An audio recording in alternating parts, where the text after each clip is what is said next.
The unexpected encounter. What happens when two vastly different worlds collide in the most unexpected way? This is a story that will challenge everything you think you know about connection, dignity, and the transformative power of genuine human respect. The Dubai skyline glittered like a constellation fallen to earth, its towers piercing the twilight with defiant luminescence. Sheikh Khalid al-Mansouri stood at the floor-to-ceiling windows of his penthouse office, a silhouette against the amber horizon, feeling the weight of his family's expectations pressing against his chest like desert sand. At 42, he had built empires, negotiated treaties, and commanded respect across continents, yet something fundamental remained hollow within him, a void that wealth and status could never fill. Priya Sharma arrived at the luxury hotel with practiced efficiency, her cleaning cart rolling smoothly across the marble floors. 28 years old, she carried herself with quiet dignity, despite the exhaustion etched into the corners of her eyes.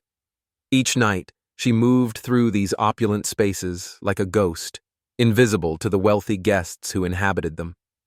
Her uniform was crisp, her movements economical, a woman who understood that survival required discipline and the careful management of every precious moment. Their first encounter was unremarkable on the surface. Sheikh Khalid had returned to his suite unexpectedly, disrupting Priya's carefully orchestrated cleaning schedule.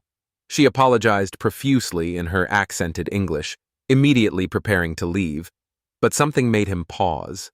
Perhaps it was the way she carried herself, not with the servility he'd grown accustomed to, but with a quiet strength that commanded its own form of respect. "Please, continue," he said, his voice softer than she expected from a man of his stature. "I have some work to do." "You won't disturb me." Priya hesitated, then nodded, returning to her tasks with renewed focus. But Khalid found himself unable to concentrate on the documents before him. Instead, he observed, not with the predatory gaze she'd learned to deflect from other guests, but with genuine curiosity. The way she meticulously arranged each item, how she hummed softly while polishing surfaces, the small smile that touched her lips when she straightened a painting that hung slightly askew. "You take pride in your work," he observed finally, breaking the silence that had stretched between them like a taut wire. She looked up, surprised by the statement.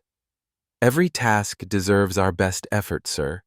My mother taught me that dignity isn't found in what we do, but in how we do it." The simplicity of her philosophy struck something deep within him. Here, in this woman whom society would dismiss as insignificant, he recognized a wisdom his expensive education had never taught him.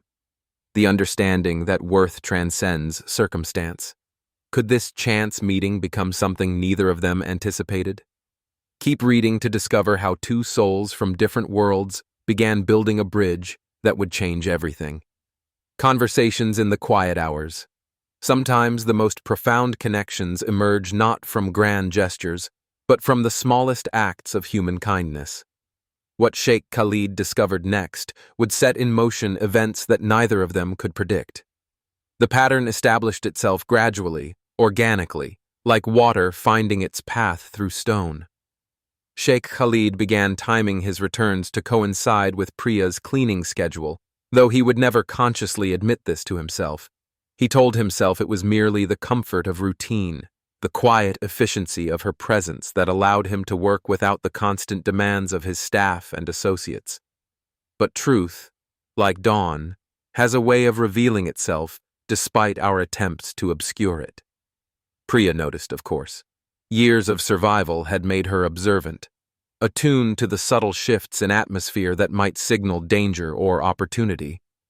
Yet she sensed no threat in the Sheikh's presence, only a profound loneliness that mirrored her own.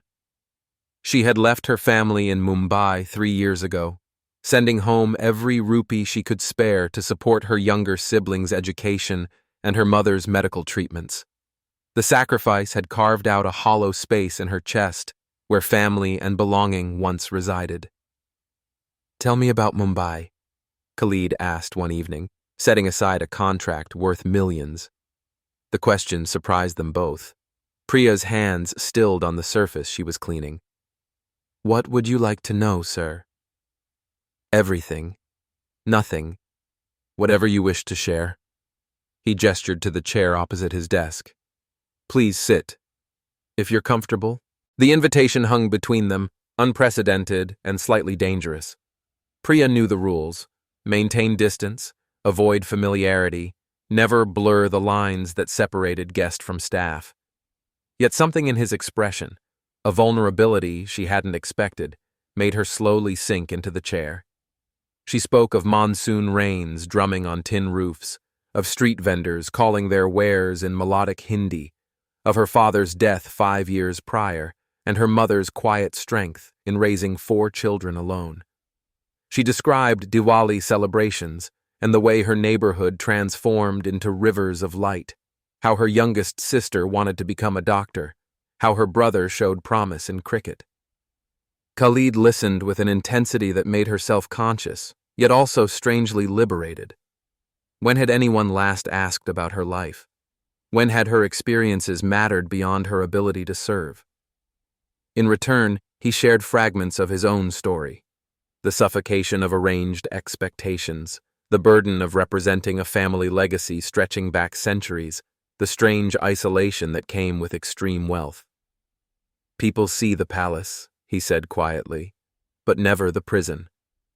"Perhaps," Priya ventured carefully, "freedom isn't found in changing our circumstances, but in how we choose to inhabit them." The insight struck him silent. Here was a woman who possessed nothing, yet seemed somehow more free than he had ever been. Free in her clarity of purpose, in her connection to something larger than herself, in her refusal to let circumstances diminish her essential dignity. As she rose to continue her work, Khalid realized something had shifted irrevocably. What had begun as curiosity was evolving into something more complex, not attraction in its conventional sense, but a recognition of kinship across the vast divides of culture, class, and circumstance. But how would these midnight conversations transform both their lives? Subscribe now and continue this emotional journey as boundaries begin to blur and unexpected dangers emerge. The awakening of conscience. When compassion crosses into complicated territory, how do we navigate the space between helping and overstepping? Sheikh Khalid was about to discover that good intentions carry their own weight of consequence. The medical report lay on Khalid's desk like an accusation. Through his network of contacts, connections that could open any door, access any information, he had learned that Priya's mother's condition was deteriorating. The diabetes that had plagued her for years was now threatening her eyesight, and the treatment she needed exceeded anything Priya's wages could cover, even with the remittances she so faithfully sent home. He had crossed a line, he knew, investigating her personal life without permission. Yet the discovery had awakened something in him that wealth had long insulated him from. A visceral understanding of how the world worked for those without safety nets, without the cushion of generational privilege. The numbers were devastating. Priya would need to work for 3 years to save enough for her mother's surgery, and by then, it might be too late. The solution seemed obvious to him. He could write a check, arrange the treatment, ensure the best specialists. The amount meant nothing to him, less than he spent on a single watch, but would mean everything to her family. Yet as he reached for his phone to make the arrangements, a memory of their last conversation stopped him. "The hardest part isn't the sacrifice itself," Priya had told him, speaking of her decision to come to Dubai. "It's maintaining your dignity while others assume they understand your circumstances. People want to help, but sometimes their help carries an invisible price. Gratitude that becomes servitude, generosity that becomes control." The insight had seemed abstract then. Now it resonated with uncomfortable clarity. How could he offer help without diminishing her autonomy? How could he acknowledge the inequality between them without making it the defining characteristic of their connection? When Priya arrived that evening, she found him unusually agitated, pacing the length of his suite. "Is everything all right, sir?" she asked, concern overriding her usual professional reserve. "I've learned something I shouldn't know," he began carefully, then made a decision. Honesty, perhaps, was the only gift that wouldn't corrupt their friendship. "About your mother's condition. I apologize for the intrusion into your privacy, but I must tell you what I've done." Priya's expression shifted from confusion to realization, then to something harder to define, hurt mixed with resignation. "You investigated me." "Yes, and I was wrong to do so without your permission." He met her gaze directly. "But now I know, and I cannot unknow it. Please, let me help. Not as an employer or a wealthy man dispensing charity, but as someone who—" He paused, searching for the right words. "Who values what we've built here. This friendship." The word hung between them, radical in its simplicity. Friendship implied equality, mutual regard, a relationship untethered from the transactional dynamics that governed their respective worlds. Priya sank slowly into a chair, her carefully maintained composure cracking. "You don't understand what you're offering, or what accepting would mean. In my world, we don't become friends with people like you. There's always a debt, always an expectation, always a moment when the balance sheet comes due." "Then let me prove you wrong," Khalid said, his voice carrying the same conviction he brought to billion-dollar negotiations. "Let me show you that generosity doesn't require diminishment, that help doesn't demand surrender. Your mother needs treatment. I can provide it. What you do with that gift, whether you accept it, how you respond, what it means for our connection, that remains entirely in your control." The tears that traced down Priya's cheeks were silent, carrying years of accumulated pressure, the weight of choices made in impossible circumstances, and perhaps the first fragile bloom of hope that the world might operate by different rules than she'd been taught to expect. But would accepting his help create more problems than it solved? The next chapter reveals complications neither of them anticipated, and a test of their connection that would shake the foundation of everything they'd built. When worlds collide, the most dangerous moment in any relationship is when private connection becomes public knowledge. What happened next would test everything Sheikh Khalid and Priya thought they understood about trust, reputation, and the price of crossing social boundaries. The photograph was grainy but unmistakable. Sheikh Khalid and Priya sitting across from each other in his suite, the body language suggesting intimacy, conversation, connection. Someone on the hotel staff, whether from malice, jealousy, or simple opportunism, had captured the moment and set into motion a chain of events that would threaten to destroy them both. The image reached Khalid's family first, delivered by his cousin Rashid with barely concealed satisfaction. "You're being reckless," Rashid said, tossing the photograph onto Khalid's desk. "A cleaning woman? Have you lost your mind? Think of the family reputation, the business partnerships, the expectations. Your mother is preparing to announce your engagement to Sheikha Layla. This," he gestured dismissively at the photo, "this indiscretion threatens everything." Khalid studied the image with growing anger, not at being photographed, but at the violation of privacy, the reduction of something genuine to something sordid. "You see indiscretion. I see friendship. We talk. She shares insights that my Harvard education never taught me. Is that so threatening to you?" "Friendship?" Rashid's laugh was sharp with derision. "She's staff. She cleans toilets. You're a sheikh. There is no friendship possible between such positions, only transactions, only impropriety. End this immediately, or I will ensure she's terminated and deported." The threat hung in the air like poison. Khalid recognized the trap, defend her too vigorously and confirm suspicions of impropriety, abandon her and prove that their connection meant nothing. Either way, Priya would pay the price for his attention. Meanwhile, Priya faced her own reckoning.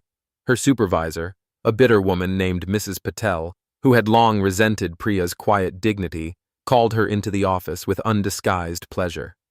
You've been seen entering Sheikh Al-Mansouri's suite outside your scheduled cleaning hours. Multiple times.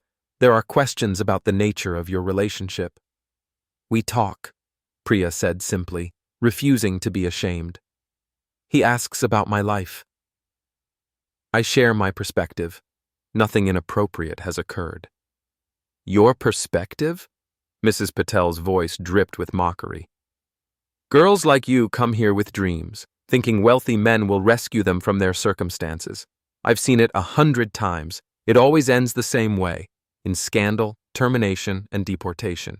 You've embarrassed the hotel. You've embarrassed your position. Pack your things.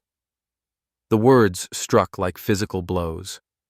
Priya had sacrificed everything: proximity to family, the comfort of home, the possibility of love in her own community, to secure her family's future.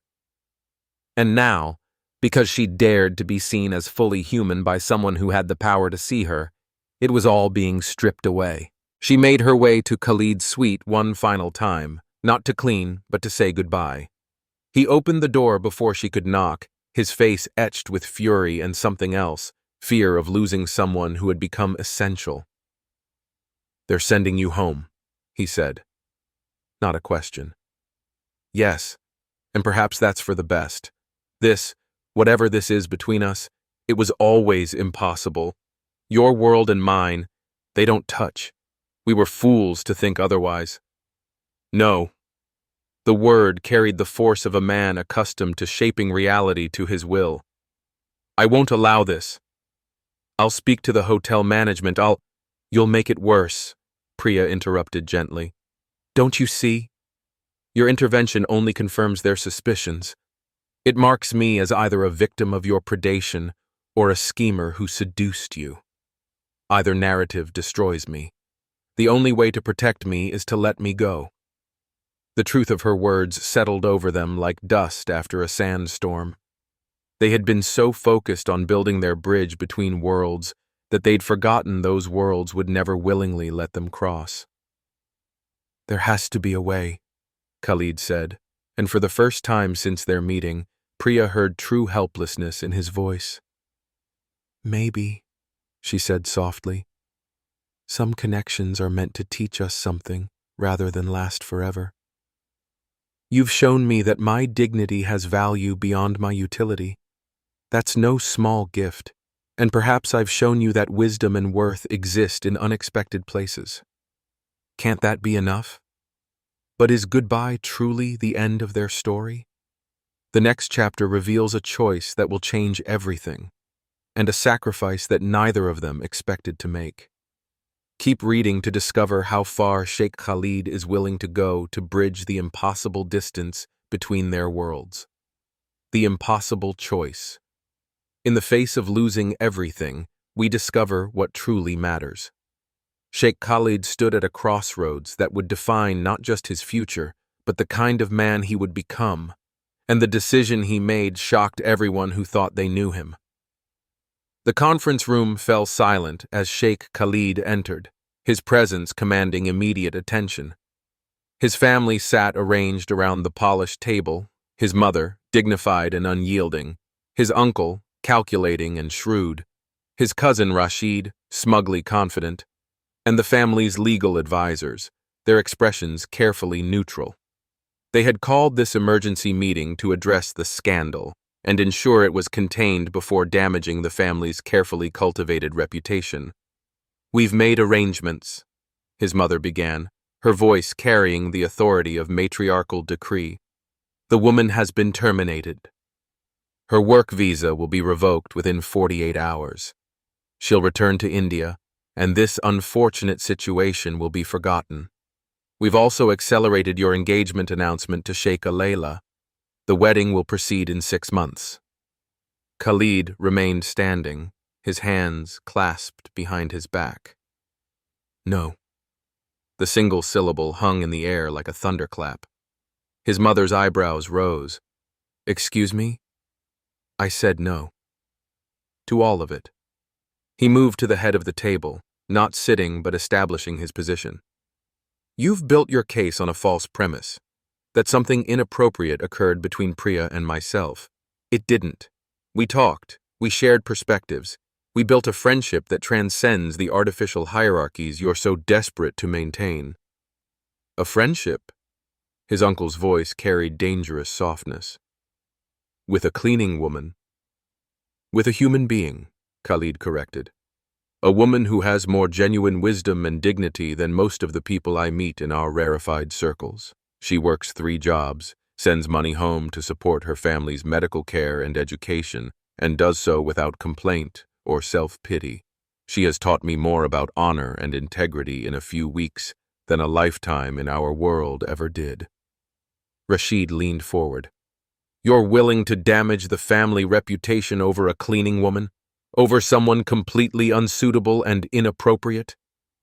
I'm willing to examine what suitable and appropriate actually mean, Khalid replied evenly. I'm 42 years old. I've built businesses, expanded our holdings, honored every family obligation, and I've been miserable doing it because none of it meant anything beyond accumulating more wealth and status. Priya reminded me that life has purpose beyond transaction. His mother's expression hardened. This is about more than your personal satisfaction. The family has expectations. Sheikh Layla's family has expectations. Business partnerships depend on this alliance. Then let me propose something different, Khalid said, his voice carrying a conviction that surprised even himself. I'll fulfill my business obligations. I'll maintain the family's interests. But I will not marry Sheikh Layla, and I will ensure that Priya Sharma can continue working in Dubai, free from harassment or retaliation. My family wants to meet you, Khalid said carefully. My mother specifically requested it. Nothing formal, nothing that implies assumptions. Just dinner, conversation. You'd be under no obligation, of course. Priya considered this, understanding the significance. Meeting his family meant stepping further into his world, risking the balance they'd so carefully maintained. Yet refusing would suggest shame, would diminish what they'd built by keeping it perpetually hidden. I'd be honored, she said finally. On one condition, that it's clear I'm not there as your employee or your project. I come as Priya Sharma, a woman with her own story, her own worth, her own future. Your friend, yes, but not defined by that friendship. Agreed, Khalid said immediately.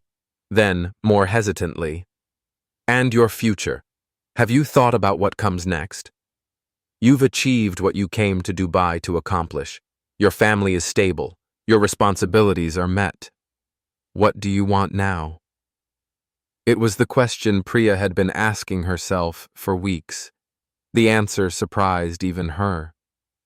I want to study. I want to get my degree in social work, help other migrants navigate the systems that almost destroyed me. I want to build something that outlasts my individual circumstances. Then let me, Khalid began, but Priya raised her hand. No, not financial support. What I need from you is different. Your connections, your network. Help me navigate the university application process. Introduce me to people who can guide me. Open doors, but let me walk through them myself. That's the gift I need. Opportunity without dependency. The distinction was crucial, and Khalid recognized it immediately. I can do that. I will do that. They sat in comfortable silence, watching the sun set over Dubai's glittering skyline. Two people from different worlds had built a bridge, not to live in each other's territories, but to enrich their own landscapes with perspectives previously inaccessible. People keep asking me if we're... Priya trailed off, the implication clear. I know, Khalid said, and the truth is more complicated than they'd understand. We're not lovers. We're not conventionally anything. We're two people who chose to see past the categories society imposes, who recognized something valuable in each other, and who honored that recognition without demanding it transform into something more conventional. The world wants every story to end in marriage or separation, Priya observed. They don't know what to do with connection that exists outside those binaries. Then let them wonder, Khalid said with a slight smile. Our story isn't for their comfort. It's for our growth." As they prepared to leave, Priya turned to him one final time. "Thank you. Not for the money or the connections or the protection from your family.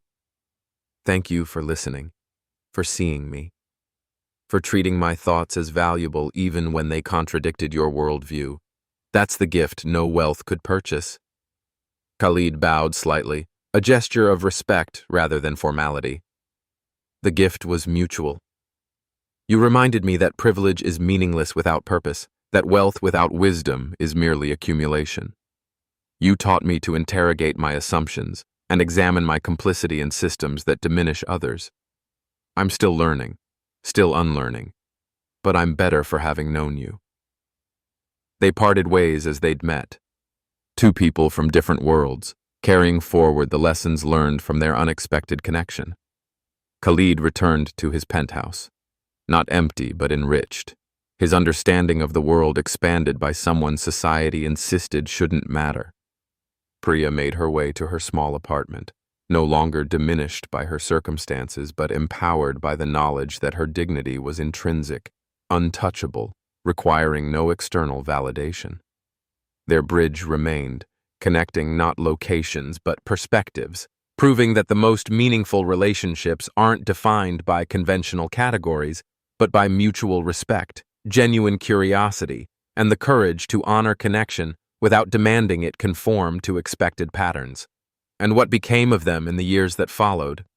Khalid continued his work, but with transformed priorities, investing in worker welfare programs, educational initiatives, and systems that honored human dignity across class boundaries.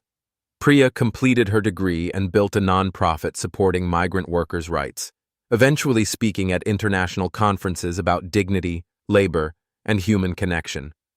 They remained friends, not constantly present in each other's lives, but connected by the understanding that they had forever changed each other's trajectories. Some bridges are meant for constant crossing. Others stand as reminders that connection is possible across any divide, if we have the courage to build it. "And if we refuse?" his uncle asked. "Then I will step down from my position in the family business, liquidate my personal holdings, and use that capital to establish myself independently. I've spent my life building value for this family. I'm prepared to walk away from all of it if that's the price of living with integrity." The statement sent ripples of shock around the table. Walking away meant surrendering billions, severing ties to a legacy spanning generations, accepting social exile from the circles that had defined his entire existence. His mother studied him with an expression he couldn't quite read. "You would sacrifice everything for this woman? A woman you claim is merely a friend?" "I would sacrifice everything," Khalid said quietly, "to become the man I saw reflected in her eyes. Someone who values people for their character rather than their status, who recognizes that dignity isn't a commodity to be purchased, but a quality to be honored. She didn't ask me for anything. She didn't expect anything. She simply existed in her full humanity, and I responded to that. If that makes me unsuitable for this family, then perhaps I've been unsuitable all along." The silence stretched, heavy with implications. Finally, his mother spoke, her voice softer than before. "Your father, before he died, told me something I didn't understand until now. He said that the true test of a man's character isn't how he treats his equals, but how he treats those who have nothing to offer him in return. Perhaps you've learned that lesson better than I credited." She turned to the legal advisors. "Ensure Miss Sharma's visa situation is resolved. She may continue her employment without interference. As for the engagement," she looked at Khalid with something that might have been respect, "we'll delay the announcement indefinitely. You've earned the right to make your own choices, even if I don't fully understand them." The victory felt both monumental and insufficient. Khalid had protected Priya's position, but the cost had been exposing their connection to his family's scrutiny. The bridge they'd built between worlds was now visible to everyone, and that visibility brought its own dangers. The decision was made, but the consequences were just beginning. The final chapter reveals whether their connection could survive the spotlight, and whether the sacrifice Khalid made would ultimately bring them together or drive them permanently apart. Don't miss the conclusion of this extraordinary journey. Bridges built and boundaries honored. In the end, the most profound connections aren't the ones that follow fairy tale patterns, but those that honor both parties' dignity, autonomy, and right to choose their own paths. This is how Sheikh Khalid and Priya's story concluded, not with a conventional ending, but with something far more meaningful. 3 months had passed since the crisis, and the hotel's rooftop garden had become their meeting place, neutral territory where they could talk openly without the weight of surveillance or scandal. The arrangement had evolved organically, a compromise that honored both their connection and the practical realities of their different worlds. Priya had completed her mother's medical treatment, funded by a trust Khalid established, not as charity, but structured as educational support for her siblings and medical care for her mother, with Priya maintaining full control over its allocation. The distinction mattered. It transformed patronage into partnership, dependency into empowered choice. "My sister got her acceptance letter," Priya said, her smile radiant. "Medical school. She'll be a doctor. Everything I sacrificed, everything I worked for, it's manifesting." Khalid felt the warmth of genuine joy, untainted by possession or expectation. "She earned it through her own merit. You gave her opportunity, but she created the success." "As you gave me opportunity," Priya acknowledged. "But I want you to understand something, Khalid." The use of his first name, no longer preceded by Sheikh or Sir, marked how far they'd traveled. "What we have, this friendship, it's precious because it exists outside transactional dynamics. You didn't save me. I didn't redeem you.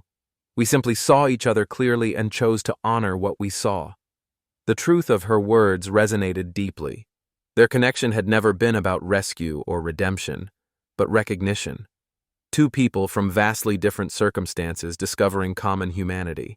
Their story challenges us to examine our own assumptions about worth, connection, and the artificial hierarchies we accept as natural.